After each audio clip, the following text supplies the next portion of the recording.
Welcome to Red Lens Podcast. My name is Brad Siegel, and I will be the host of Red Lens. I'm a photographer, and this will be my photography podcast. There are already lots of other photography podcasts out there, so why should anyone listen to yet another one? This will be a political photography podcast. Aside from being a photographer, I'm a socialist and a grassroots activist, and I've been involved in music scenes as well, on and off, for decades.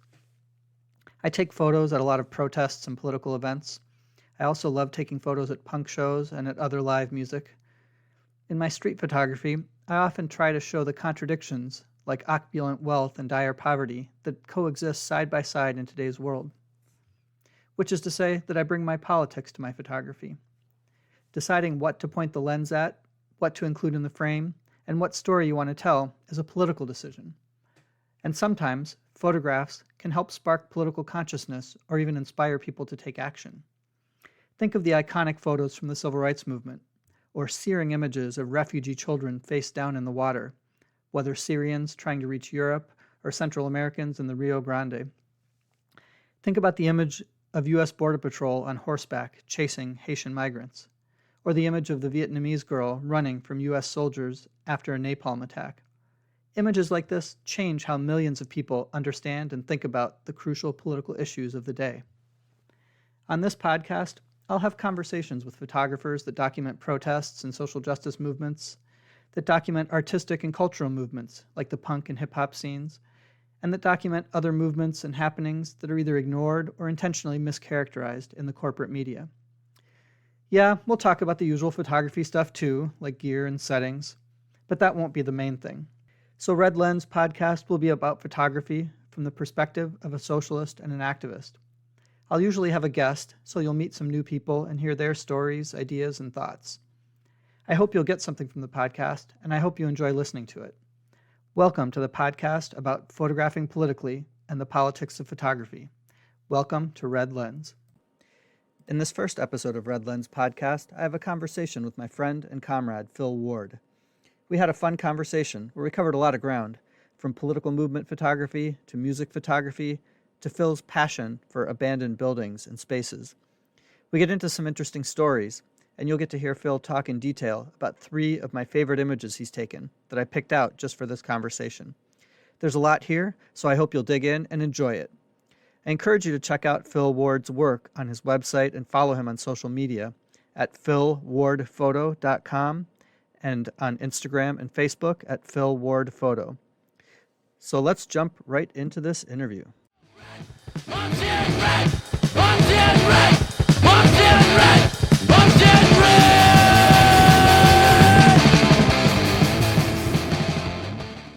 All right, hello everyone.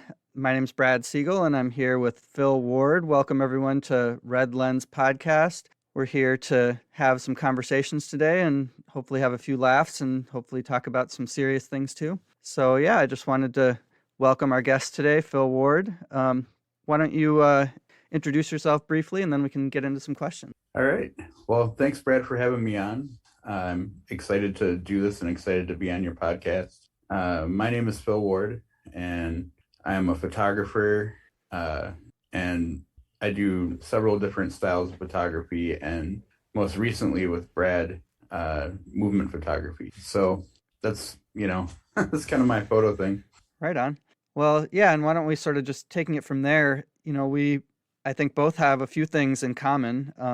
One is a longtime love of photography, which is why we're here today, and also a history, even going back of long before we even knew each other, over the last few years, of a history of being involved in music scenes and sort of anti-racist politics, and as well as photography. A lot of our photography interests, I think, tend to overlap as well. Do you want to just walk us through a little bit about, tell us a little bit about your story, where photography fits into your life and sort of how you got involved with photography and how that interacts with your involvement like in the music scene and going to protests, as well as street photography and abandoned buildings. And I don't know, maybe just a little bit, just sort of go. Sure. Well, I'm going to let you in on a little secret, and that's that, I did a little bit of film photography when I was in high school, through the classes that you could take. Mm-hmm. And then I didn't pick up a camera again until 2015. So I've really only been shooting, for 7 years now. And what I can tell you about that was one of my friends who is a photographer was selling a cheap body and lens. And I had a catering company and a 6-year-old son at the time. So my thought was, he's not selling it for very much money, and I should probably have a decent camera for taking pictures of our food and for taking pictures of my son. Yeah. I bought that camera from this guy, and photography just sunk its hooks into me, and it's like, it was instantly all I wanted to do. And at that point in time, I was driving for a car service, and so what I would do is I was working the night shift from 9 at night until 7 in the morning. So I'd bring my camera and my tripod with me, and like literally the first photography I learned how to do was long exposure night photography. Wow. And so in the middle of the night after the bar rush was over, or after the employees would go home, the bar staff, I would usually have a few hours to kill. And so I'd just go drive my car somewhere and set up and start taking long exposure night photos. And that's where photography really got me. And ever since then, I've been trying to learn as much as I can about it, and master the, varying styles. But, my three favorite, long exposure night photography and low light photography, are absolutely my favorite. And then also movement photography and concert photography. So the movement photography, that didn't really come around until George Floyd was murdered. It came around a little bit with Jamar Clark and Philando Castile. I got out and got some photos, but it was right after I got that first camera at 4th Precinct when the occupation was happening, and I got a bunch of nearly unusable, terrible photos of the historic thing that was going on there. So that would have been 2015, I think, right? Yeah, I mean, it was literally within 2 months of me getting that camera, and I'd never, used it after dark at that point. So I was trying to shoot handheld and on a crop frame Canon, trying to pull off, 1/30th of a second and lower handheld shots with no image stabilization. Wow. Yeah. And then my gear had gotten a little bit better, and I was only living about 6 blocks away from the governor's mansion after Philando Castile was murdered. And I went down there 3 or 4 times and shot my first march when they marched right down Grand Avenue, and got some much better photos. And then, life and family got busy for a minute, and, just like a lot of people, I just went back to living life. And then George Floyd was murdered. So before we get into that, I want to sort of pick up on a couple of things you've mentioned so far, if that's all right. Sure. So when you said you started first with film cameras in high school, and that was the same for me too. Did you have a dark room that you had access to at that point? Were you developing the film and doing all that, or?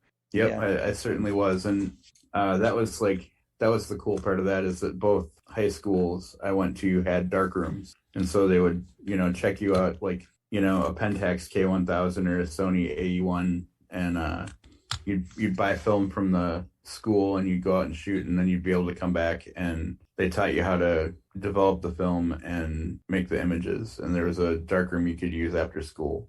We had one in our high school too, and that was the first time I was exposed to any of that. And I just remember that the dark room was like mostly where people, kids went to like make out and stuff if there were people looking for a private spot in the school. But that was my first time learning about developing film and making prints. I didn't do a lot of it, but I did some. And then when I went to college, I took a photography class and had access to a much better darkroom there. So that was pretty cool. But I was very similar. Like at that point, I didn't have any idea what I was doing with the camera. And so I was taking pictures at a lot of punk shows back then, but not, I look at those pictures now and I have it on my to-do list at some point to scan all those in and see if there's anything salvageable. Mostly not, for better or worse, but yeah. And then I didn't have a camera. I mean, I had a camera, but it sat in my basement. That same camera, Canon AE1 that I had from then, sat in my basement until then when my daughter was about to be born. This was early in the days of digital cameras. We got as a gift my first digital camera, and it was, one of those little compact point and shoot, not Mhm. great, mostly auto. And so along with most of the rest of the world, I kind of just started using that, and then phones started getting better cameras, started using that, and sort of forgot about composition or any of that stuff, and was snapshot. Yeah. But so similarly, yeah, when around the same time, seeing photos from the protests that started in that movement, when sort of the Black Lives Matter slogan became a rallying cry in the context of Trayvon Martin, Mike Brown, and then locally Jamar Clark and others that were killed. Yeah, just seeing photos by like Chris June and Typhy, from two of the people who were documenting those movements and who did know what they were doing and were really, really good photographers. It sort of jolted me back to like, wait a minute, I used to know something about that, and my pictures don't look anything like theirs. Like, I got to get serious about this. So I wholly blame Typhy for getting me into photography. 'Cause he drugged me along that one day, the day I met you, actually. It's funny because right when I was another part of my journey back into photography, in addition to getting a digital camera when my daughter was born, was when I started biking everywhere. And a friend of mine who was sort of on that same track, who was biking a lot, and he lived out in the Bay Area, he started just bringing his camera along with him everywhere he was biking. And I was going on 20, 30, 50, 60-mile rides through some really beautiful areas. And so I was like, I'm going to start doing that too. I'm going to start bringing my camera with me. I should be able to get good pictures of all these amazing sunsets I'm seeing and all this stuff. And it was just as I had those thoughts, I went to the dog park in St. Paul and ran into Typhy there.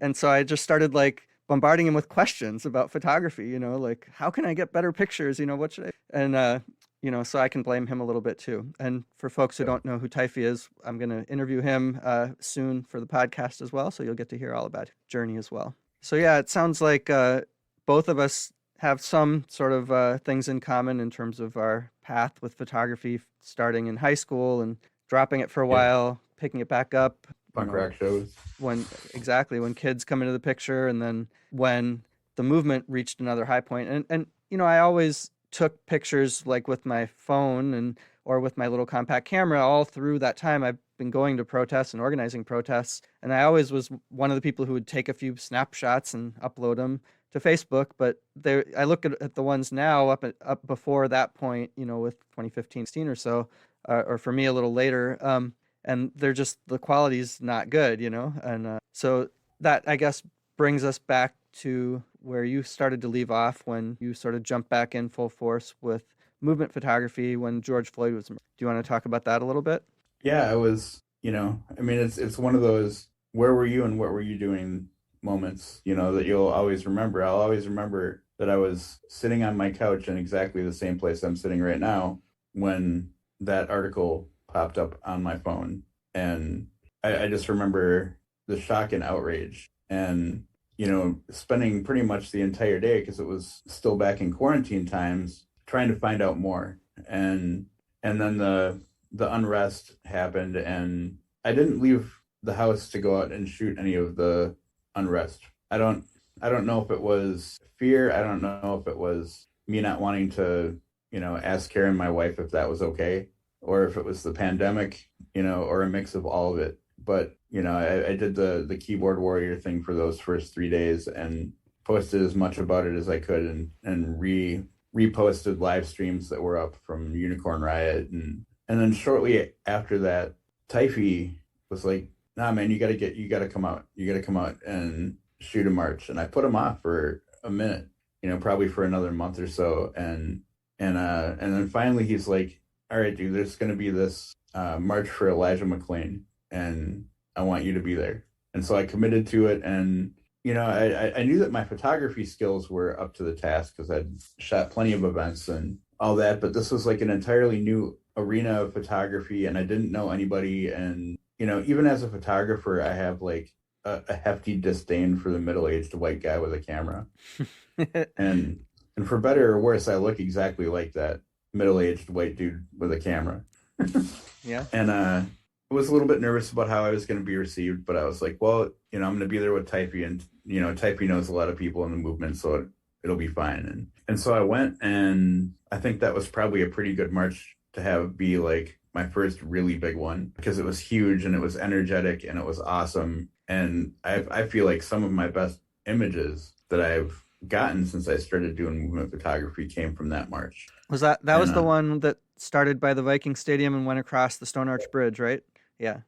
when it was hot as balls, And that was a it great was one so too, hot. just because of where we were, right? You could get pictures of the march, but with the Minneapolis skyline or with the Mississippi River, I think Or both when of the us have entire crowd taken of when the millions of entire pictures of that skyline by itself, or the Stone Arch Bridge. But this is just a whole nother level when you've already how to take pictures in those places, and then suddenly you have this incredibly powerful crowd of people protesting for justice, murder, plop down in yeah, the like middle of it.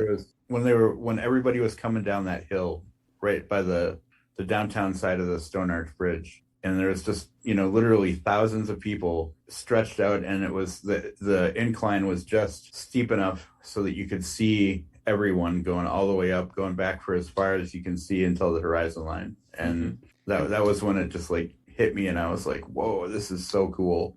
And that's the kind of stuff that, having done a lot of other types of photography and really developed an eye for composition and an eye for angles and also light, of course, because you've said you've done a lot with long exposure and night photography, so you're used to looking at light and how is the light interacting. Then you plop yourself in the middle of a protest and you've got the skills to sort of know what you were just saying, like, ooh, this is a spot where I'm going to be able to create some. Mm-hmm. Yeah, I'll always be thankful that I always do everything backwards and do it the hard way and learn the hard aspect of photography first. Because in terms of night, low light and stuff like that. Yeah, going from doing primarily low light and long exposure, shooting during the daytime is not very difficult. Yeah. If you're have already been doing that.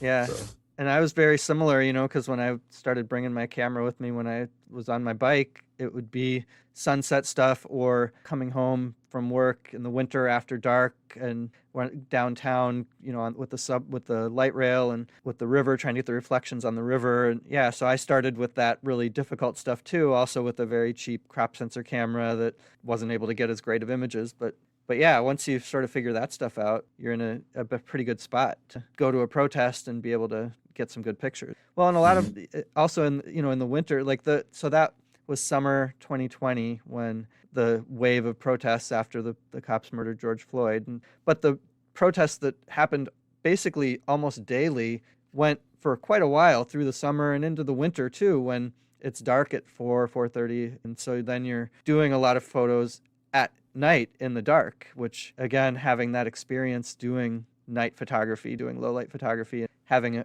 by that point it sounds like acquired the gear that allows you to get some decent exposures. But even just being able to look, like now when I first started doing that, I was just snapping shots wherever. And then after a while, you sort of start to look for where the street light is and set yourself up so that you can get people as they're passing under the street light, or use the ambient light that's there, or know if and when to use a flash. And maybe we should talk about flash at some point, because I know you have opinions about that.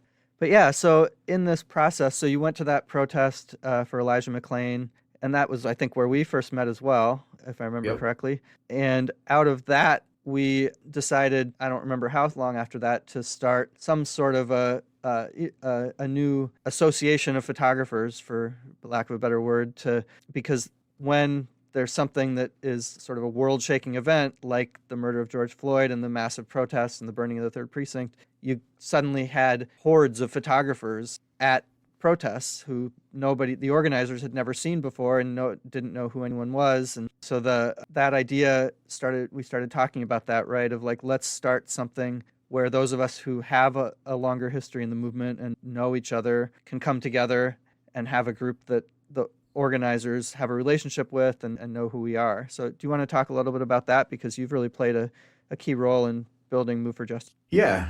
Like not long after that, maybe a month or so after that one march, I pretty much attended every single march I could find.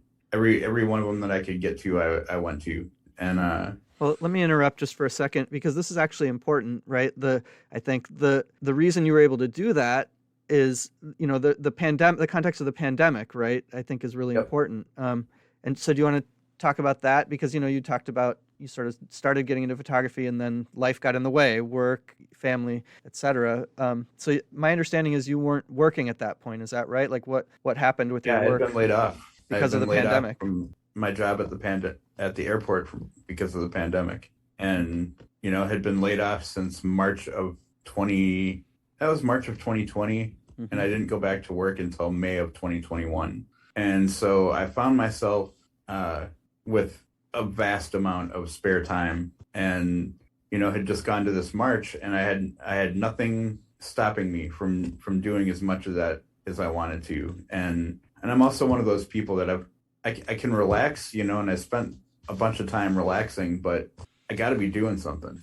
Yeah, totally. My brain needs to be active, and my body needs to be active a little bit too. And so I'd go to these marches, and it's slowly, the idea started to dawn on me that there's a million photographers and nobody knew who they were. And I was lucky because I could say that I had been at Fourth Precinct, even though it was just a tiny bit. And, so that I had been doing movement photography technically for a few years. But I knew you and I knew Typhy, and I had gone to shoot, like Typhy and I would go shoot long exposure night photography.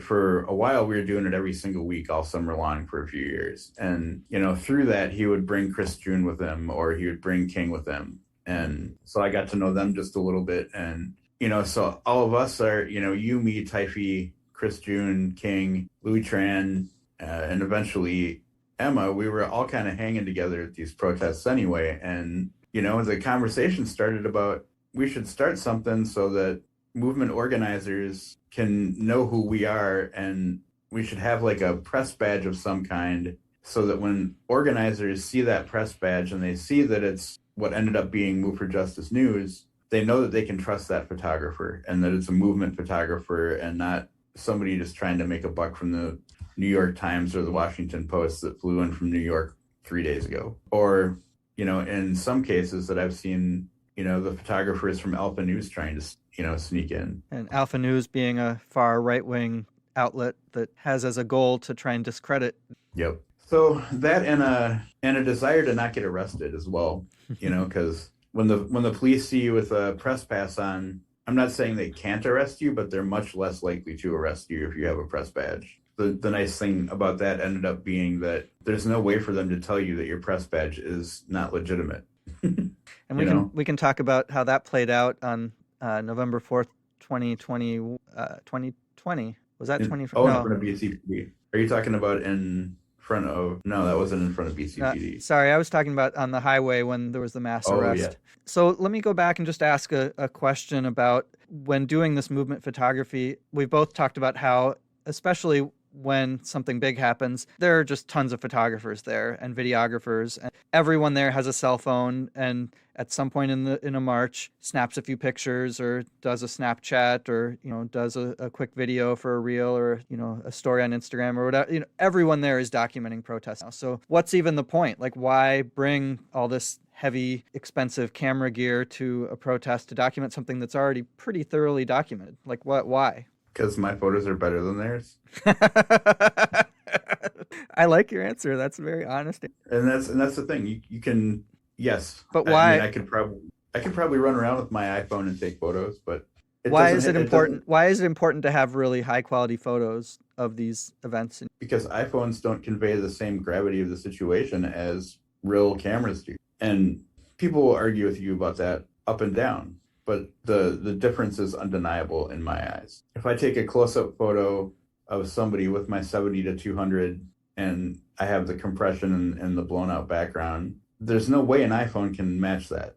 And it's going to be tack sharp and beautiful. And then I bring it home and I work it in Lightroom and make it look even better. And with the cameras that we're using these days, like, you could basically blow that up to the size of putting on the side of a building with the resolution. I have yet to see, I suppose there probably is a couple of phone cameras out there that are 46 megapixels now, but my main camera for protests is a Sony A7R III that's 42 megapixels. And the thing I like about it is that the image stabilization is good, the autofocus is fast, and the image sizes are huge, which means that if I need to crop in on something, I can without losing too much information. Totally. And you said you can blow it up on the side of a building, and actually some of the photos that you took and that we took were blown up on They were the side of a building for the display at Hennepin Theater Trust. So you've been proven correct on that.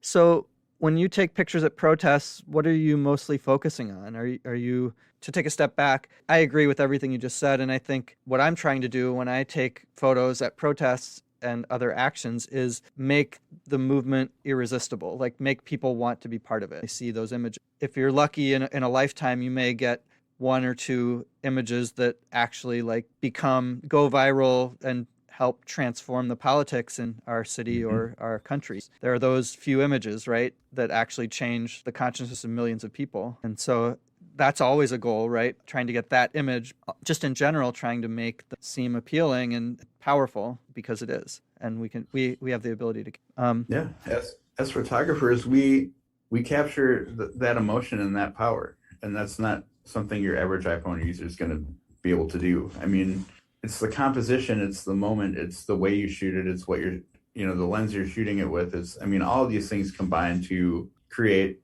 powerful images, and that's been the case throughout the history of photography and protest. I mean, you look at the photos from marches from the 60s, and like the power that some of those images convey is just unreal, and I mean, yeah, that's always our goal, is to capture some spirit of that kind of feeling about your own photos, to be able to capture the next, for lack of a better term, the next Pulitzer winning photo of something that's happening. But that's not the main focus for me, man. Right. There's always that hope that you'll go viral, because then maybe some donations that come in to help you upgrade your gear or something. But the goal is using my platform, using my Instagram, which already has, over 7,000 followers, to amplify the voices of the people that I'm taking photos of. And the whole reason I started coming to protests with my camera was because it's something that I could do. It was something physical and like tangible that I could do to help. Exactly. Yeah. I'm good at making photographs, and I'm better than a lot of people around that just show up with their Canon Rebels or whatever. And I wanted to make sure that the people that were organizing these events had good photos. And I wanted to do that with other like-minded photographers. And so, yeah, I mean, I guess yes, getting recognition is nice and all, but I'm just doing it to do my part and to contribute something that not everybody can contribute. Absolutely. Yeah, I always have felt, really through my whole life, since I've gotten involved in both the music scene and in politics, that I need something to do when I'm at a protest or when I'm at a concert. I don't like just standing there. I feel like I want to contribute in some way. And so with both in the music scene and in politics, I got involved in, and I'm still involved in, organizing protests and helping make them happen. So I have actual tasks I have to do there. But if I'm not organizing a protest and I go, like, I want something to do there. And yeah, same thing you said, having my camera there, I'm able to make a real contribution. So can you tell me, like, when you're at a protest, what are you mostly focusing on when you do protest photos? Are you mostly trying to focus on crowd shots that show the whole scene, focusing mainly on the speakers, the ones with the microphone at the front, or what are you trying to focus on? And then relatedly, there's when the uprising happened, when George Floyd was murdered and the 3rd precinct was burned, those were my photos that went the most viral, was that first night. And I was out there those nights, the first night when before the precinct burned, but when the first march went to the precinct, it was huge.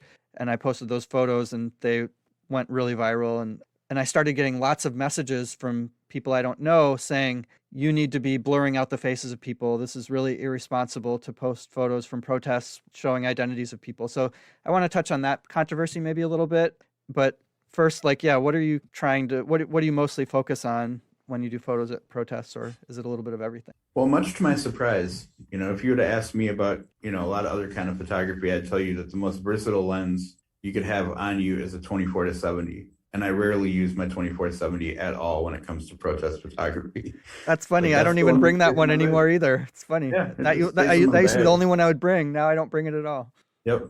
I either shoot with a 16-35 or a 70-200. That's it. Exact same. Why? That's well, because the 70-200 gives you reach wherever you need it, and the 16-35 gives you up to a street photography point of view at 35, and it gives you the huge wide crowd shots at 16. So the other thing, everybody in the universe with their iPhones and their Canon Rebels and their news crew cameras, everybody is always trying to take shots of the speakers. They're all trying to get right up on them. And so my strategy generally is to get as close as I can with my 70 to 200 and just get a few shots of each speaker. But I'm not trying to be like in the front row, sticking my camera in somebody's face. There's plenty of people already doing that. And if I'm not live streaming, I don't think first of all, I don't think anyone who's not live streaming should be all the way up there like that. That's where the live streamers and the video people should be. And I think photographers should be back at least a few rows because we can get what we need from 3 rows away. If you have a long lens with you, yeah. If you have a long lens with you, and if you're shooting protests, you should probably get a long lens. And then I always try to get a couple of those big, wide crowd shots just to convey the enormity of the crowd, or in a lot of cases, try to make it look bigger than it was. What are some... I also think that's my job. Yeah, I do the same thing. Sometimes I'm at a smaller protest, and I first sort of have a composition where you have let's say it's 100 people, and that is a lot of people, but when you take the street and it's like a 4-lane road, it doesn't look as big, right? So I'll have a composition where it just looks like it's a handful of people and then like a bunch of cars behind them. I'm like, that doesn't really convey what I want to convey, because 100 people coming out to protest this injustice is actually significant, and I don't want it to come off as insignificant. So how do you do that? Well, in a purely technical aspect, I run way the hell ahead of everybody, and I shoot them all with the 70 to 200 because the compression makes it seem like there's a lot more people there. And that's like the easiest trick for that, because maybe only shoot the 2 lanes that they're marching in and shoot it with 70 to 200, close to the 200 end of it as you can from a distance, and get that compression. And that's where I agree. That's where you really see the difference in gear. And obviously gear is not everything. We can talk more about gear later, but with a phone camera, you're not going to be able to really get a picture that focuses in on the crowd in the same way. And, I guess there's ways you could do it, but it's a lot harder. A lot harder. My favorite thing to do at marches and protests is to get in with the crowd and take photos of people that are just there doing their thing. And after you go to a few, everyone pretty much gets to know you a little bit if they're around much, and all of a sudden you're not having nearly as much of the "why did you just take my photo" kind of thing. I don't know. I like to catch all the stuff that nobody else. I try to catch the stuff that nobody else is looking for. Yeah. I mean, like I said, there's a million people taking photos of the people speaking, and that'll always be the focus, and that's always the way it'll be. So I like to get the background shots. One thing I like, and maybe we can get to this when we have a few photos of yours that we've picked out to talk about a little bit, but there's a podcast that I listen to, a photography podcast, and the host of it always talks about how every shot needs a hero. Every shot you have should have a hero. And I guess that's sort of figure out what that means by just saying it, but to draw it out a little bit, at a protest, what I like in terms of the holy grail of protest photos for me, I think, is where you can see a crowd, maybe blurred out a little bit, maybe going back a ways, but there's some person, usually one person, sometimes 2 or 3 people, like right in the front of the picture that are where you can see their passion, you can see their emotion, they're chanting, their fist is up, something like that, and that's sort of the hero of the shot. So you get both. That's the ideal, right? Where you can get focus really in on one person who is very powerful and see the whole crowd with them, the signs and people behind them. And, I'm thinking of specific ones, when I say that, there's one I took at that Elijah McClain protest that I think did that. And then even better is with the picture I have in mind that I took, it's the Viking Stadium is in the background too. So that place is a particular place. Yep. And I always try to do that too when possible, have something in the photo that places in a place, whether it's a skyline or something. That doesn't happen in every photo, but at a lot of protests, somewhere along the march, you're going to see the skyline in the background. You're a street sign that says Lake Street or that says North Plymouth Avenue or whatever that places that. Yeah, so why don't we then talk about, you made reference to that sometimes people don't want their pictures taken at a protest. How do you handle that? I apologize and I delete it in front of them. I agree. Yeah, I think that's important. And I think that is something that separates us as movement photographers from the sort of corporate media photographers who I think don't use that same ethic. No, I don't think so either. I mean, I'll literally apologize and then walk over with my camera and show them the LCD on the back of it, and I'll let them watch me physically delete it off the card so that there's no question. Have you had that happen very often? That people tell you they don't want the I think photos? probably, I bet you 20 times over Oh, okay. a significant amount of times. That's And I'm interesting. totally okay with that. And, I want to go back to what you were saying about catching hell for even taking photos and being like, you shouldn't be taking photos. And, my argument for that is there's a million people out there taking photos with cameras, with iPhones, with Android phones. There's news crews. If you are at a protest, you are being filmed. Every There's business you more walk by on the march route has a surveillance camera that's getting exactly. you as well. There is no two ways about it. Just because the camera that I'm holding costs, $8,000 and it's not a phone that costs $1,000 doesn't change the fact that you're already being filmed. And so I don't subscribe to that particular line of thought because cameras are so prevalent in society these days that everyone literally walks around with one in their pocket all day long. Where I will draw the line is taking and posting photos of people that are actively committing a crime. Yeah, Like, I agree. like if you could use my photo as evidence to have somebody arrested, I'm not posting it. Yep. I might take it. I've probably got several hundred photos that could allegedly be used as evidence. Allegedly. The key word, allegedly. I may allegedly have those photos, but you'll never get me to admit to it.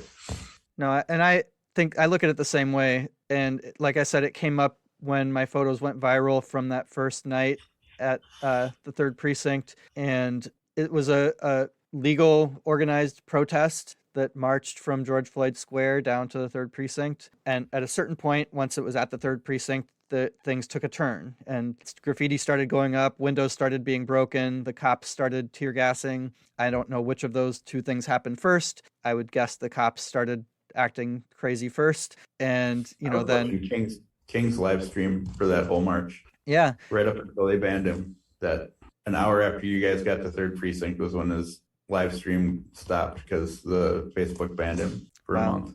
But yeah, I watched that whole thing start. So I posted photos from that and that night. And then, so where I draw the line, I posted photos that night because it was a regular march, like any other march in public. And interestingly, most of the people, because it went viral, a lot of the people who were in the pictures saw themselves in them and tagged themselves. I had one person contact me and ask me to take down the photo they were in. And I think it was because it was a non-flattering photo more so than because it was a photo of them at that protest. And just one, but there were other people who weren't there, who weren't in any of the photos, who were putting out that sort of point of view that you should not post photos from protests because the cops will use them to whatever. And where I agree with the way you did the dividing line. On the 3rd night when the precinct burned, I was there taking pictures. I got a lot of pictures. I got some amazing pictures that I would love nothing more than to share unedited. We'll never see the light of day. But those pictures, I did post them, but I blurred and otherwise, concealed faces and identifying marks like tattoos because that had been the police had on their sound system declared it an unlawful assembly. Once that happens, then it's exactly what you said. The law enforcement did and continued to and will scour every photo online to try to identify the people in them so they can go after them. And so that's why I made that choice. I did post photos, but I concealed identity. Again, there were hundreds of cameras there. The people who were in a lot of my photos were doing selfies and posting stuff on Snapchat, all night. Maybe they weren't thinking through the reasons they shouldn't do that in the moment. So that's why I didn't post photos of the unidentified, without concealing identities in some way. But yeah, it's hard because there are just some amazing photos. And, there are some of photos that Chris June took that night and, he made the choice to post them. There's one in particular I'm thinking of where there were, once the cops left it and protesters, some of the protesters breached the precinct and went in and brought some stuff out. Right. There was like a police utility belt or whatever with stuff on it that a few people were holding, and he got the just amazingly powerful picture of people holding that. And, they asked him to take that picture, so that, if I remember correctly, is the reason he stuck by posting that and sharing that, and without Mhm. identities but yeah, that I went inside too with my camera and got some pictures inside, and very much concealed identities. But I think it is it is a important question, and I agree with where you talked about drawing that dividing line on if the police can use those pictures to try to bring charges against someone for something, then that's where I take a lot more. Yep. Like when we were down on Nicollet Mall. Yeah, we should talk about that night a little bit too. But yeah, why don't we talk about that right now? So when was that? That was in the summer of 2020, maybe Yep. June or July. So a couple months after George Floyd had been murdered. It And was it do you was want to the run same through day it? as the March for Lionel Lewis. There had already been a march, right? And so we were already, a lot of us already sort of had our camera gear with us, I think, right? Yeah, it was yeah, we had already shot the March for Lionel Lewis, which happened earlier, and then we just kept on hearing that there was something happening over on 7th and Nicollet, and that there was another march for something or other, but we had like literally no information. And I had a friend in from out of town, Alex, who was in town from New Orleans, and wanted to, come shoot that first march. And then, we get over to 7th and Nicollet, and it's just a completely different situation than I thought we were walking into, because, everything, it was messed up and nobody could figure out what was going on. And, they were saying that the police shot and killed another black man, and then some people were saying that didn't happen. And it took until Nakima got down there to sort it all out, and then it didn't really get sorted out. Yeah, so people had started to gather there because, right, the rumors had circulated online that the cops had killed a black man in a parking ramp at 7th and Nicollet. People started just going there, and this is, of course, right in the aftermath of George Floyd being murdered, and so people were irate and outraged. Yep.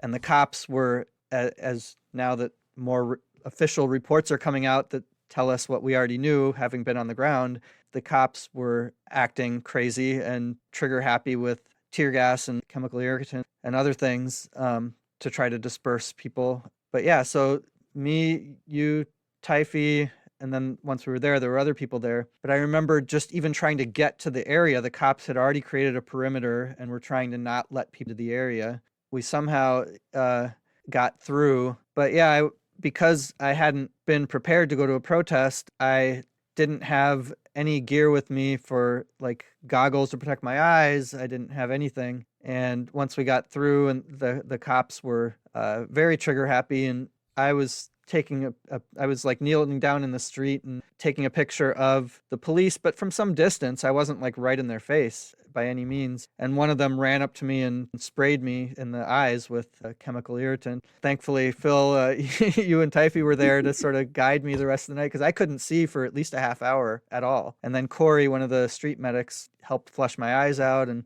that whole network of support that developed those protests is incredible. And the street medics, the marshals that developed through all of those experiences, and us as some of the photographers and videographers, documents that, so we all knew each other, right? But Mm-hmm. I don't know, that's just one of those stories that I think all of us have, those stories from being there with our cameras day after day at all these protests where, we've seen some stuff, and experienced some stuff firsthand. I know you've I just talked like to about. touch on how messed up it was to try and get out of there that night.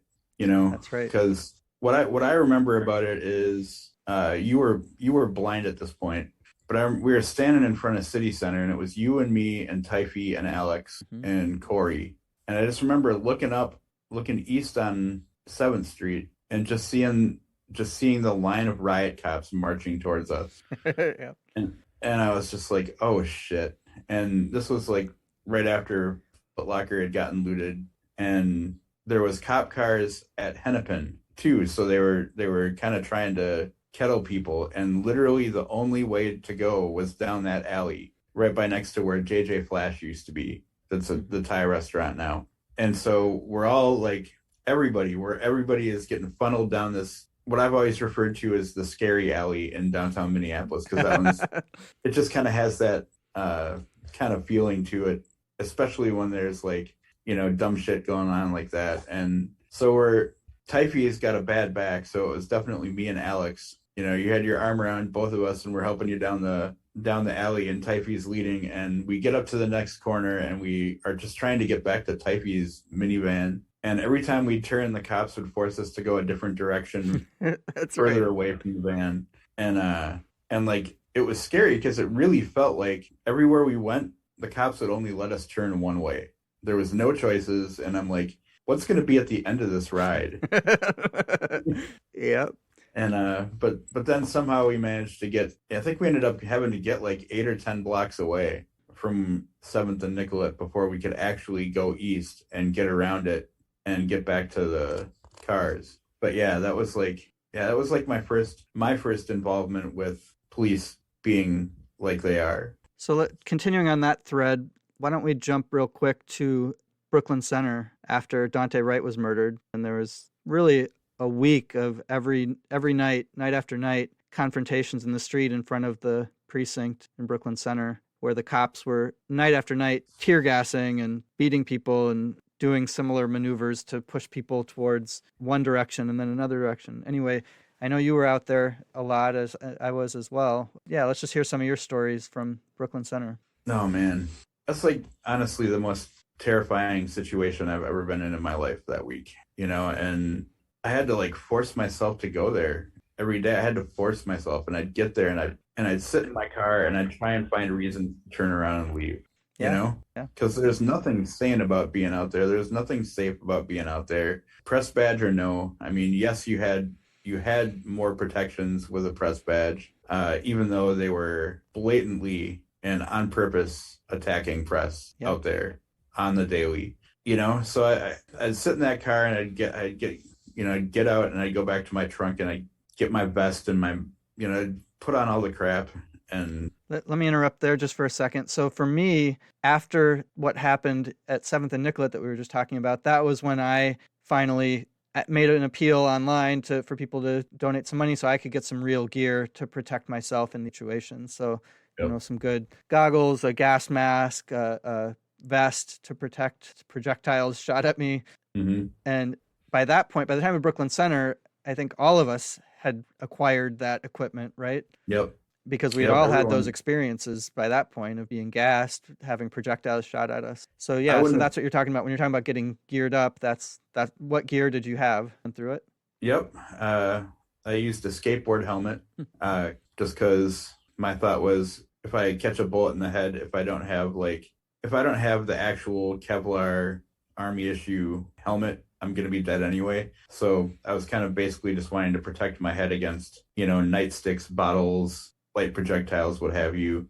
And then I had a full face gas mask. I had two of them actually. I had the prepper military style one with the super expensive filters Yep. that Chris June recommended. And the field of view on that one, if you're a photographer, is pretty crappy. So what I ended up going with was a like top of the line full face 3M respirator that has much cheaper filters, and is basically just a big huge sheet of plexiglass so that you can see around you, and is also rated for impact because it's made to be used in like a workshop. And then depending on how I was feeling that day, I would either put the rifle plates or not into my bulletproof vest from Safe Life Defense. And that's because without the plates, it protects against certain types of bullets, but not against other types. Yes. Without the plates in it, it'll stop everything up to like handguns and shotguns. But if you're talking about high velocity rifles, it will not stop that. But with the plates in, it will stop everything. And just as a reminder, or maybe for people who don't know or remember this, there's the projectiles that police are shooting but at the crowd. But then during the occupation of the 4th precinct after the police murdered Jamar Clark, about a couple weeks into it, some white supremacists, random people, came and with guns to the 4th precinct and actually shot at and succeeded at shooting a few of the protesters. And so that's another potential risk, right? Is random racists who read about this stuff online and get worked up and decide to go commando and open fire. Yep. That's honestly what I was most worried about. And that's the reason why I got my vest. Is I was much less worried about being killed by the police than I was by being killed by some white supremacist,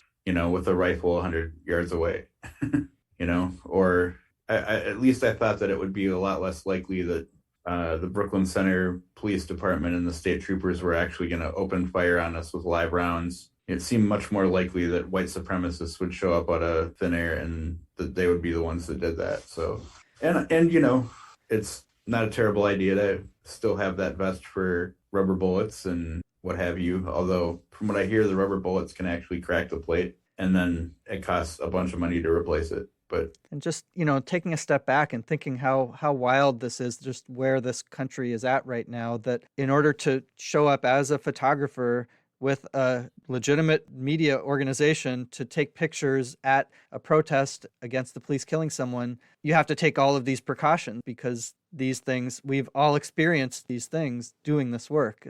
I think says a lot about the state of this country. It does. And don't forget radios. We all had radio.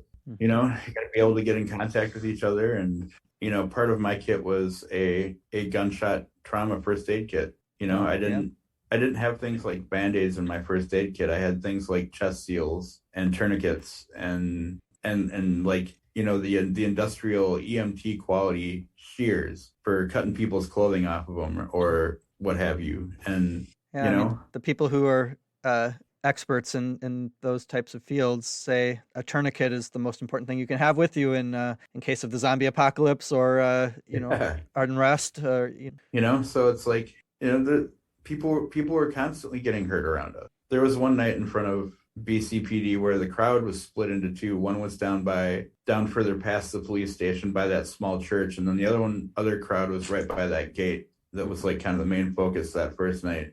And I actually did very little photography during that week. I was mostly live streaming because Louie and I would switch off every other day with live streaming because it was too much to go there every single day and be there for like 7 or 9 hours live streaming. And, so I was walking from the group by the gate down to where there was 500 state troopers. And I was just walking with my little, handle for my phone live streaming and, had all my stuff on and had, it said press in huge letters across my front and my back on my vest. And you can actually see it in my live stream if I go back and look at it, where they fire a flashbang at me. I'm the only person within 75 feet. Yeah. And they fired a flashbang and it went off somewhere right over my head. And I didn't know that you could do this, but you can actually jump and crouch and fart all at the same time. Okay. Which is what happened to me. The things you learn. And I swear to God that flashbang had to have been 10 feet over my head because it was so damn loud. It scared the crap out of me. And, and then you hear rubber bullets hitting the ground around you. And, so when other journalists started saying that they were targeting press, I had no problem with agreeing with that. That's for sure. And they were brutal out there, man. There was 3 or 4 different agencies all working out there together. And when the mayor of Brooklyn Center told BCPD that they couldn't attack press or use chemical irritants or whatever anymore, they stopped using them, but the Hennepin County Sheriff sure as shit didn't, and neither did the state troopers. And every time somebody would tell one of those groups of cops out there that they couldn't use that stuff anymore, somebody else would just start using it that hadn't been told they couldn't yet. Yeah, I was kneeling down taking a photo there, sort of like at 7th and Nicollet, and was hit in the leg by the cops with something. I still don't, to this day, don't know what it was. It didn't puncture my skin, so, I don't know what that means, but it hurt. I'm by far not the only one. There was Vic from the Minnesota Immigrant Rights Action Committee was, I'm sure you remember, shot right in the eye. It looked really grisly. Was speaking out against that from that day, and there were just dozens of people with very similar. It was wild. Well, why don't we go to talking a little bit about something you talked about at the very beginning, but we haven't gotten that into it. Your photography of abandoned buildings, abandoned spaces. I'm really interested to hear more about that. And then after that, we can go through three photos that I'd love to hear you talk about. So yeah, Sure. you do a lot of photography in abandoned locations, like old abandoned buildings or places that look really cool, but maybe a little dangerous. I'd love to hear a little bit more about that photography. Why are you attracted to those places? What are you trying to capture? And just tell us a little bit more about I just love it, man. It's an adventure. Well, first of all, you're not supposed to be there, and it. that adds its own thrill, and you have to figure out how to get in. And it's like going into a time capsule. Like my favorite place I've been so far in this country to do abandoned photography is New Orleans because there is so much stuff down there that's abandoned from Katrina. Oh yeah. Uh, my two favorite places I've been down there are I got into the abandoned Six Flags down there, Wow.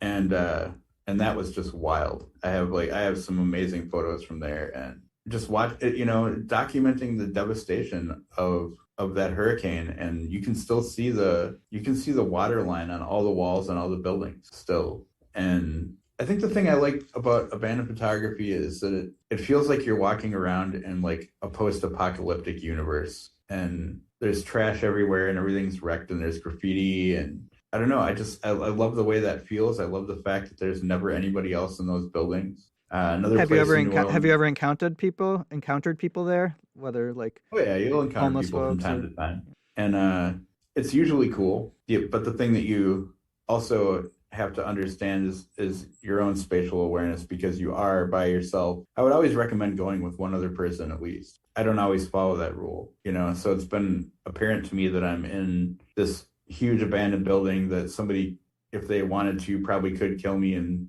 nobody would find my ass forever. And I'm doing this while carrying around thousands of dollars worth of camera gear. right. So I usually carry like mace, whenever I'm in an abandoned building, I usually have mace on me. What are your favorite places here in the Twin Cities area, if you're able to say? Sure. There's an abandoned ammunition factory that's in Arden Hills that's amazing. So it was an ammunition factory like through World War II, is that right? And then closed Yep. down sometime after that? It did, and it used to be huge and sprawling, and now it's down to just like one set of buildings because when they were planning on building the Viking Stadium, one of the sites they were looking at was that site. That's right. And so in preparation to try and get the stadium built there, they knocked down like the majority of the buildings that were out there. There's also and so it's a whole bunch of buildings over like I don't remember how many square miles, but so it was a huge area. I mean, it's still you still have to. I've never been there, but my understanding is you have to walk pretty far to get to A the decent buildings. way, yeah. Yeah. So what does it look like when you? When you get into this place, it's a one level bullet factory, and it's shaped kind of like a fork, and has like one main building, and it's got three long buildings going off of it, and then there's what I like to call above ground tunnels there, and it's like these like corrugated plastic tunnels built on wood frames that connect a bunch of other buildings around the grounds together. So you're walking around through all these, I don't know, I guess 3 season hallway kind of deals or whatever. But what I think is the coolest part about it is that before the general public figured out that they could get in there, like a bunch of the better graffiti artists from Minneapolis got out there, and not so much now because you have the place has been overrun with teenagers, so it's been trashed, and every decent graffiti piece has a penis painted on it or That's annoying. something super stupid. But like the first time I went out there, it was just this huge, awesome World War II era factory that had all these beautiful graffiti pieces painted all over it. Like a And museum of amazing graffiti pieces. yeah, because it was like at that point in time, you had to get over a fence to get there, and it was in the middle of an army base, so you had to sneak onto government land to even get to this place. And so you could go out there. If you were a graffiti artist, I'm assuming it was awesome because you could go out there and take as long as you wanted on whatever you wanted to do, So there was really like all these beautiful pieces that had like massive, attention to detail. And, it's kind of sad the way it looks these days because people like knock the walls down and, tag their crappy little tags over these pieces that clearly took hours and hours to make. But it's fun. It's kind of like it's one of my favorite places to go because I can be in the middle of this complex and know that there's nobody within 2 miles of me. So that's kind of where I go for my me time. I'll just go out there with my camera and walk around and see if I can find something new I haven't taken a photo of yet. Amazing. Well, why don't we transition now then into looking at a photo that you took, and I think this one is not from the ammunition factory; it's from the Hams Brewery. Oh, So, that place is so cool too. all That right, place so is really hard to get into. all right, I have the photo on the screen here. Why don't you describe the photo if you said you know what it is? Yep, it's the so that's from the very top floor of the Hams Brewery. And what you're seeing is this is like the main brew house where all of the huge copper vats of beer used to be brewed, and all of the vats, all the tanks are gone. And so what you're left with is huge ginormous holes in the floor everywhere you look. And those are the circles then that are empty. It Yep. looks like. That's the circles that you can see through. And it's not the most dangerous place I've been, but it's the second most dangerous place I've been. The most dangerous being the Market Street power plant in New Orleans. So this photo is actually taken in pitch darkness.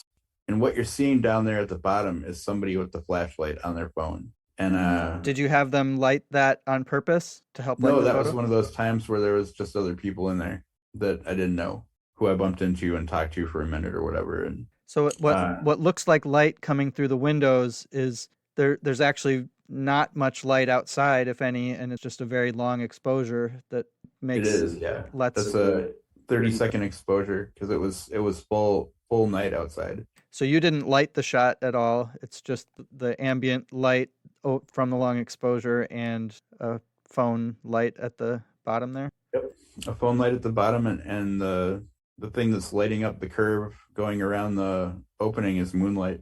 Oh, wow. So I'll have the photo in the show notes, but one thing I just love about this photo is the decaying industrial nature of it is clear. You have the oval open space going around that has just really textured paint chipping away throughout the whole Hmm. thing. And then I just love the shapes, that oval, the circles, and then the staircase sort of cutting across, coming down, and then stairs going all the way down, sort of zigzagging, and then Yep. just the industrial decay.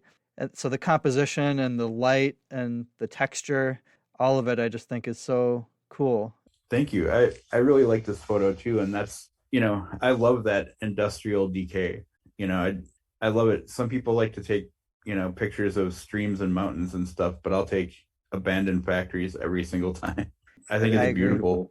I agree. And to me, I guess I look at everything politically, right? But I see there's a politics behind that to me too. Yeah, I think growing up in starting in the 80s after starting in the 70s really when they started to shut down lots of factories and in the Midwest especially, but really everywhere. And you just started to get more and more places like this on the landscape in the country that I think represent something of a decline of the U.S. as the empire that it has been. Yep. All right, so that's awesome. Thanks for your thoughts on this picture. Why don't we move into the other pictures then? I'm going to switch to a music picture. So we talked at the beginning about how you had been going to concerts, had been part of the music scene, I assume mostly in the Twin Cities for many years. And so this is a picture that was taken on the last day that the Triple Rock Social Club was open. There was a big concert with several bands and sort of a blowout. I guess before talking about the picture itself, do you want to talk about your relationship to Triple Rock or to going to sort of punk or underground shows in the Twin Cities? Well, I've been going to punk rock shows in the Twin Cities since I was 13 years old, and 13, that wow. ranges. Yeah, that ranges from like seeing shows at 7th Street Entry and First Avenue to uh, the Heart of the Beast Puppet Theater used to have punk rock shows. I saw MDC play at the Heart of the Beast Puppet Theater. I think it was called the Avalon back then. And then Fugazi was the next night, and I saw many shows in that building. And then there was all the basements and all the shows at the Speedboat Art Gallery. And, so I've been going to punk rock shows, my whole life. And I think that I got into the photography in 2015, and that year there was a big music festival that was coming to town called Midwest Live and Loud, and it was like 30 oi bands were playing at the Caboose over 3 days. And honestly, I was too cheap to buy a ticket, so I asked one of the people that was one of the promoters if I could get a photo pass for it, and he gave me a photo pass for it. And I spent 3 days shooting live music in the caboose, and then all of the candid shots that go along with like off stage and the crowd shots and the people that were there, and was like, wow, this is really fun. I'm gonna keep on doing that. And so one of the bands that was playing their Victory is are friends of mine, and so I kind of, after I showed them the photos, I kind of unofficially became their photographer. And Oh, cool. anytime those guys would play somewhere, I could just show up and or let them know I was coming, and they'd make sure I was on the list, and I would have pretty much full access to whatever venue. And so this last show at the Triple Rock, if I remember correctly, it was, I forget the first two bands, but the last bands were, I think, Victory, Negative Approach, and Dillinger Four, and it was an amazing show. And I was lucky enough to only really be one of two sanctioned photographers that night. I didn't know that. So the way I prefer to shoot live music is to be on the stage. I spent the whole night on the stage shooting the last night at the Triple Rock, and it enabled me to get all kinds of shots that you just can't get when you're being crushed up against the stage, including the one that you have up. Yeah, so let me describe this a little bit. It's a photo taken from the stage, as Phil said. You can't see the band except for you see the neck of the bass guitar and the bassist's hand on the fretboard, basically from behind, and then you see a slice of the crowd. And to me, I see this and it looks to me like it could be a classical painting, one of those classical paintings where people are sort of sprawled out or like, with, all these different expressions on their face, but you have like what looks like a woman right at the front with her face pressed up against the monitor and another guy next to her sort of pressed forward and someone sort of on top of them. And then you have sort of a crowd surfer who his shirt is pulled up and is like screaming with his fist up. And there's just so much expression and emotion and power in this photo. Yeah, I'd love to hear a little more about it. Well, that photo. I know that photo was taken while Dillinger Four was playing the song Gainesville, and that hand and neck is Patty Costello from Dillinger Four. And yeah, I think I thought that it was really interesting that you picked that particular photo, because I happen to think that that's the best photo I took that night, and I probably took 800 photos that night. I love that photo because it does convey what the crowd is feeling. Like, that show was, I've seen a lot of shows in my life, and that's one of those shows that I'll always remember until the end of my life because of how emotional it was. Like the Triple Rock, I remember when the Triple Rock opened. I went there to see shows and to drink like for its entire career, from the time it was opened and wasn't Blondie's on the Ave anymore, all the way up until the last night. And a lot of the people in that room were the same way. We'd been there for the entire lifetime of that bar and venue, and seen so many shows and had so many breakfasts and so many cocktails, and like, that bar was the first place in the Twin Cities I feel that was like for us. Like Triple Rock was made for punk rockers and scenesters and skinheads, and there was no place else in the Twin Cities that was for us. And it didn't matter, what you looked like. And I don't know, I know exactly what I'm talking about. It was like, finally a bar that's just for us, where the bands that we want to see can come and play, and the people that we know and love are the ones behind the bar that we're tipping it. So I think a lot of people in that room felt that way about it, and you can see in that photo there's a lot of joy and happiness, but there's an air of sadness in that photo too if you look for it. Like, holy shit, this is the last time. I don't know, I love that photo. Yeah, absolutely. I agree with everything you just said, for sure. I only saw a few shows there over the years. I just wasn't going to as many shows at that point in my life. Mhm. But the shows I saw there, it definitely, I agree, had that feel. And I would also go into the bar next door, occasionally on the West Bank. Always liked the songs that would come on, that it's just one of those few places where it's like, oh yeah, totally, like you said, this is a place that's like for people who like the music I like. And Yeah. They had the greatest jukebox ever, man. And I think it died like a year or two before they shut down.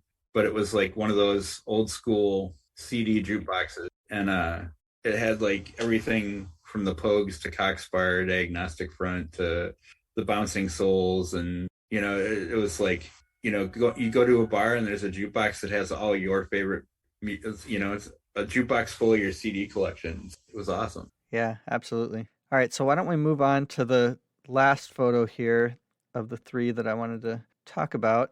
And this is a photo from a protest. This is a photo from the night that the protest went onto the highway, onto Interstate 94, over at, I believe, at the Cedar Avenue exit, and with the intention to march on the highway for one exit and then come up at the next exit.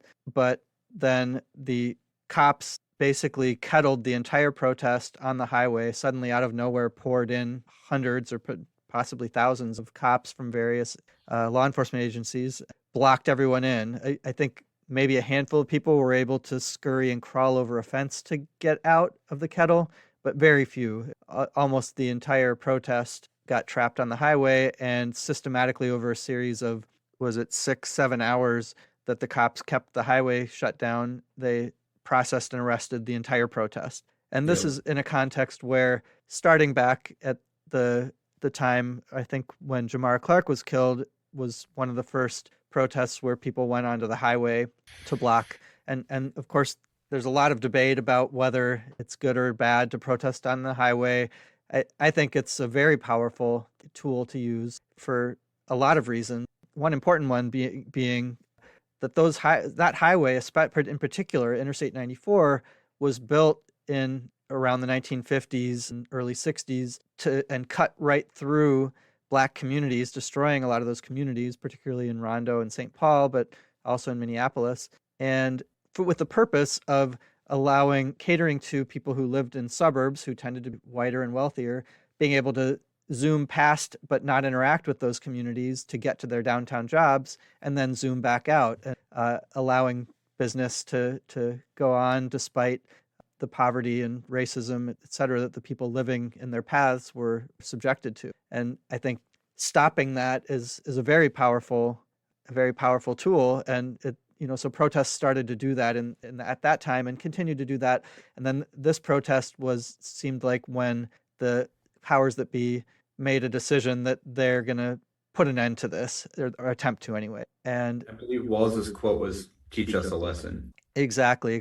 And so, ironically, this protest was right after the election when Biden beat Trump in the presidential election, but Trump was not conceding. And so the protest was for two things. Basically, one, saying Trump out now, like, we're not going to let you steal this election, which you would think would be a message that people like the Democratic mayor and governor, et cetera, would agree with, and would see the extreme danger in the Republican presidential candidate essentially trying to hold on to power. And as we later saw on January 6th, going to even greater lengths to try to subvert the will of the voters and hold on to power. But anyway, the other point of the protest was, no matter who ends up being in office, we're going to continue the struggle for justice for families of people murdered by the police, and on a range of other social justice issues that, as those of us who have been in the movement for a while understand, just because a Democrat gets elected, most of those issues won't change and the struggle will continue. So that was the context of the protest. And then, you know which photo I'm talking about, right? That I have on the screen. Yes, of the large scary man. Exactly. It's a large, scary man. It's a police officer in full regalia. I mean, says police big on his chest. He has the helmet, the visor covering his face, the goggles, the nightstick, and the boots, And the mustache. and the mustache. Yes, and the photo is backlit, and that's something I just love, especially at these nighttime protests, is going for that backlit image where the shadows from this police officer, and then you can see sort of blurred in the background some other cops behind him whose shadows also come forward. And so you get these very sharp, dark shadows coming towards you, with this one cop in the foreground just looking like he's ready to beat the living shit out of out of you if he just would get a chance to. And then there's some color too, which I believe probably comes from the police sirens in the background. So you get some purples, reds that give some color to it too. That's just beautiful. So the photo is very stark, and I think going back to kind of the idea I mentioned before of the hero, a shot having a hero, but then also a context. I think you just hit this out of the park with this photo. Do you want to tell us a little bit about the photo and what was happening when you took it? And did he then try to beat the shit out of you after you took the photo? I think this might be one of the more powerful photos I've ever taken. I tried to hang it in my house, and I can't, because it still scares the shit out of me every time I see it. Because I firmly do believe that guy wanted to crack my fucking skull with a nightstick, and he was that scary. And what I will say about the photo is that I'm actually not as close to him as you might think, because I shot that with an 85. Because by the time it got to be that late and that dark on the freeway, the only lens that I was consistently getting decent images with was my 85 millimeter 1.8 and shooting wide open. And so, when those guys started showing up, because initially it was just, blue shirts, MPD down there, but then the state patrol showed up and they were wearing like full on, I don't even know if you can call it SWAT team gear. It was like full on military, like assault gear, and they had like silenced MP5s, which was just terrifying to me. And then you had like the MPD in their riot gear, and I was just like blown away by that particular end of the protest. And like, look at all these assholes. We're having a dance party. There's a dance party happening. That was my favorite part, is when they told everyone to sit down on the ground and wait to get arrested, and everyone was like, fuck you, we're having a dance party.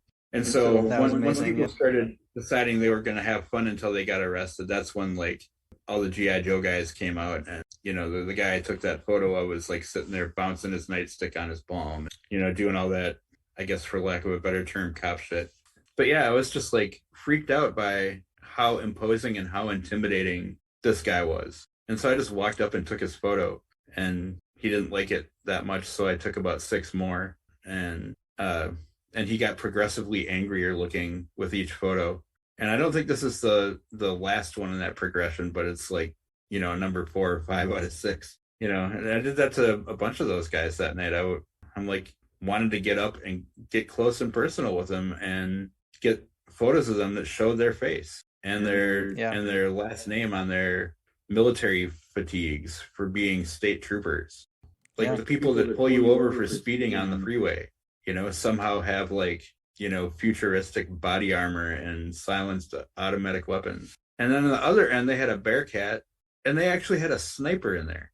Like there was a honest to God sniper with a sniper rifle aimed at our crowd, like with live ammunition in it. And just, dude had like the hood over him and everything. It was just what they did on the freeway that night with their police presence and trying to intimidate the people that were there was ridiculous. And the protest itself would have shut down the freeway for 20 minutes maybe on one side of the freeway. And then in order to, as you said, Governor Walz said, quote unquote, teach us a lesson, they shut down the freeway for 6-7 hours as they arrested 646 people who to this day, 2 years later, are still going through the legal process from those arrests. And also, just to say it one more time, this is a Democratic governor arresting people who are protesting against Trump trying to steal the election from the democratically elected Democratic Party president. It's just profound on so many levels. Yep. And that was also the first night we figured out our press passes worked. That's right. Yeah, that was the night that I had mine on me. And for whatever reason, I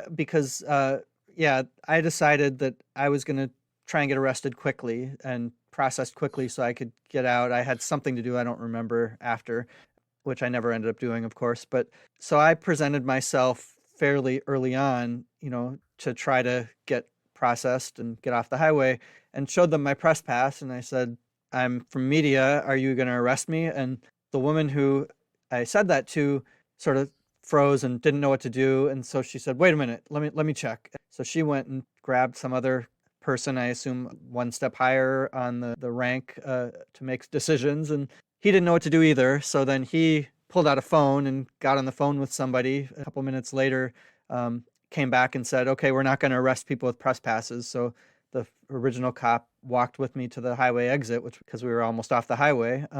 And then I was able to help from off the highway with as they were sort of rounding up people and dropping them off in places all over the city to try and get people home. But so yeah, that was interesting that they and that was, I assume, if we wouldn't have already seen all of the outrage about the treatment of journalists, including major media journalists, CNN, et cetera, being arrested. The protests happened when George Floyd was murdered. If we wouldn't have already seen all of the backlash against that, I have no doubt in my mind we would have been arrested that night. But because of all of the heat that the city and the state had taken because of the treatment of journalists, I think we were able to get off the highway. And I think you and some of the other photographers stayed on till the end or close to the end to document the whole thing. But, I was only able to document the first chunk of it, and I got off the highway. I was there until almost the end. And then I kind of had a little powwow with Louie and Chris, and they agreed that they would stay until like the very, very end, and that it was okay for me to take off. Because the thing about it is that when I left was when they basically said, all right, any and all press that wants to leave needs to leave now. And what it was clearly a move to try and get all the media to leave so that there was nobody there to report on what they were thinking about doing. And they didn't end up doing whatever it was they were planning because too many of the media people stayed. But I firmly believe that if we all would have left, that everybody on that freeway would have gotten the crap kicked out of them and they would have all went to jail. Absolutely. But, and that's the other, I like taking pretty pictures and I like getting recognition for them. But the biggest thing that we provide as journalists and as live streamers and as photographers is we provide security for the people that are at that protest. The fact that we're there provides a measure of safety for the people that are attending that march. Absolutely. And because obviously if the police would have started beating the crap out of everybody, there would have been at least 10 of us on the freeway that night that would have been shooting nonstop and, putting memory cards in plastic baggies and swallowing them. Yeah, that I wouldn't have thought to do that, but hey, that you got to do what you got to do, right? And that's also why I think that live streaming is the single most important advancement for independent journalism, for social justice, is that they can take my memory cards and stomp on them in the street and get rid of those images, but they can't exactly stop a live stream now, can they? Unless they have the equipment in place to do it. Yeah, absolutely. All right. So what advice would you give for somebody wanting to get more into photography, particularly movement photography, but maybe doesn't have the money to buy a lot of expensive gear? Like, or more specifically, like if somebody just has a phone, let's say, or a cheap, camera, how can they improve? How can they take better pictures with what they have? Slow down.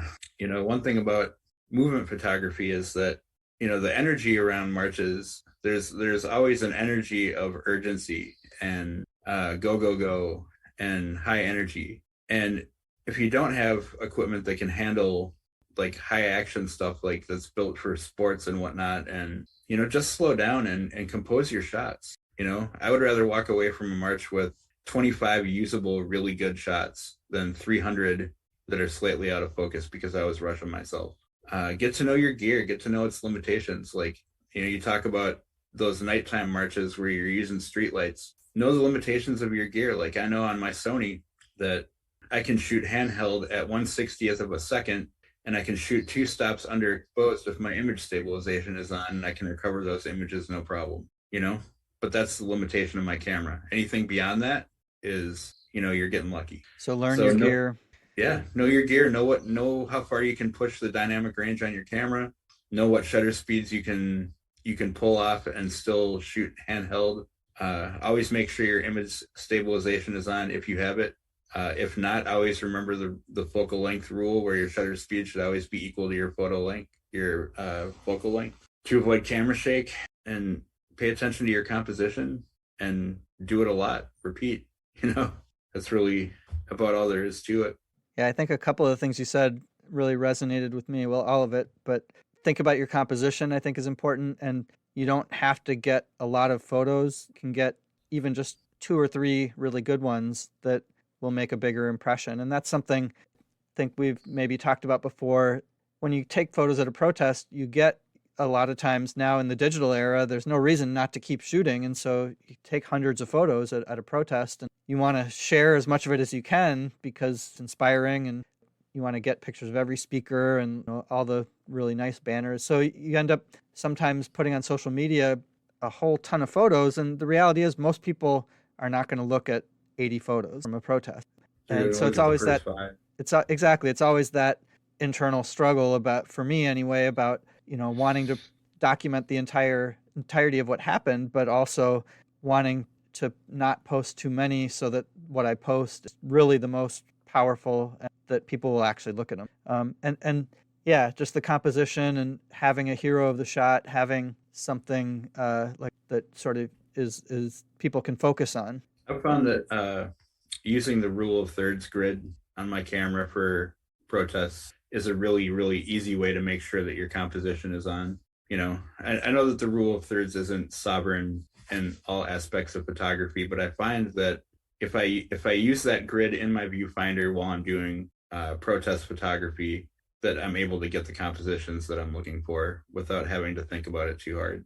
And for folks who don't know, can you say what the rule of thirds is? It's a grid of 9 boxes, and it divides your photo up into those 9 boxes. And basically, there's to the right and left and up and down, there's the intersections where those boxes intersect. And those are areas that you want to have your subject in. And if you have your subject in the bottom left one, you want to try and make sure that there's something in the top right one, and it makes more sense when you're actually doing it, but it's what helps balance the photo out correctly so that your subject should never be in the center of your frame. It should always either be off to the left or the right or up or down. It's hard to explain until you start shooting that way, but once you do, it just becomes, a habit and feels natural to you. It does to me anyway. Yeah, and I know even on my phone, if you go into the settings on the camera, you get the grid, the rule of thirds grid on your phone in the camera. So anyone can do that. And it just looks like a tic-tac-toe board on top of the image. Exactly. Yeah, so I would that's something anyone can do. If you have a phone that's remotely modern, you almost definitely can turn that on in your camera.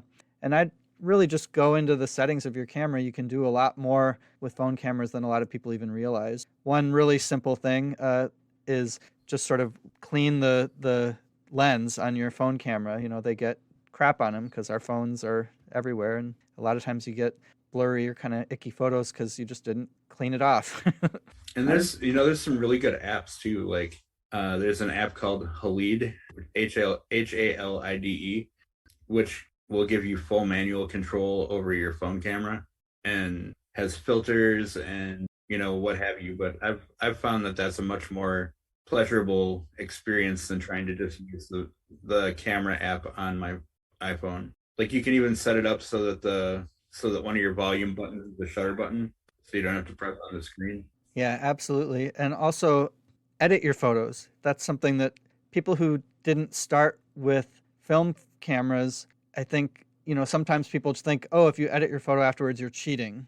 And if you were around or know how to do film photography, you realize that taking the photo has always just been the first step of creating an image. Then when you're in the dark room, people dodge, burn, do all kind of vary how long, expose the film to light, so you get a lighter or darker image. All of that has always been part of photography, an important part of creating an image that is powerful. So you can use the basic editing tools within the sort of default app on your camera are pretty limited, but they're getting better. But yeah, like you said, I'm not familiar with that app, but I just take something quick on my phone, and when I edit it, I use a free app called Snapseed, which can do a lot of what the more professional programs like Lightroom can do. And it can't do quite as much because you're generally not shooting in RAW format, so you don't have as much flexibility with the image, but you can do a lot, if you just straighten the image, because usually it's not exactly straight when you do some very simple editing, you'll have a significantly better image, what you get straight out of the camera. Well, anyway, all right, we're almost double the time that I had thought we were going to take. Any last things you'd want to mention before we close it up? No, not really. I think we've pretty much covered all of it, and it's been a wonderful conversation. Thanks for having me on.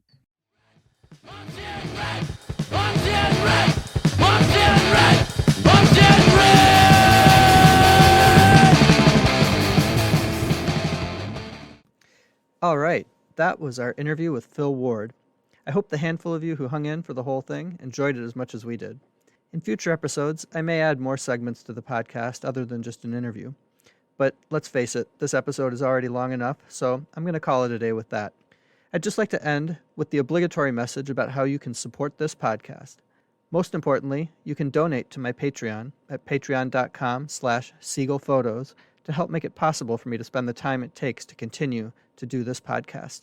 You can also follow us online on Twitter and Facebook at Red Lens Podcast.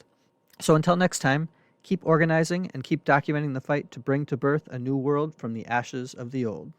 Solidarity forever. Red!